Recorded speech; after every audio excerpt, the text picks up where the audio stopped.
Speaking on the need for the Federal Road Safety Corps to have a rethink, motorists and a tire leader expressed their displeasure over the move. Towards the fake tires where they talk about, so actually they're not supposed to arrest the people there, because the people where they produce them, they could stop, because them not to buy, neither they buy. So for me, about that, they say that road safety mean they stop that one. That arrest of expired tire where they say they expire, so maybe they stop, and that will not cause the problem when they this country. The tire, fake tire is not good, expired tire is not good.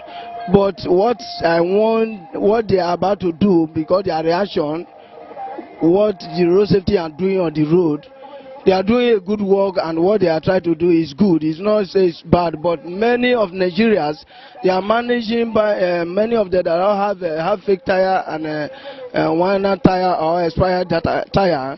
Many of them could not afford new tires. Second-hand tire in this country, on my own opinion, the country is very hard, and the masses are suffering.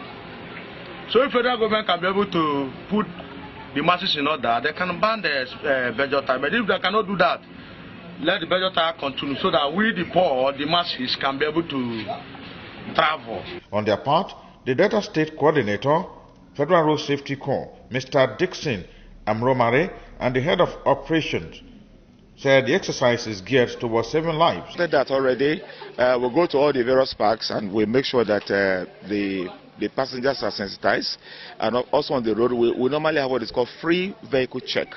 When we have free vehicle, it's a national program all over the federation.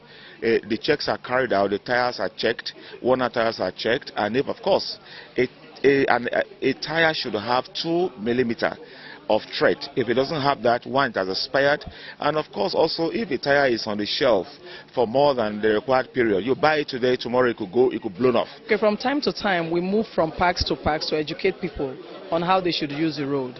We're not giving up on that. Ordinarily, on the average, we see very stubborn road users. We try as much as possible as professionals to be patient with them, and we keep educating them that what we're doing is to save their lives, not ours. Meanwhile, as a result of the increase in rates of accident in Delta roads, sellers of used and expired tires must also be advised to ensure that expired tires are removed from their shelves.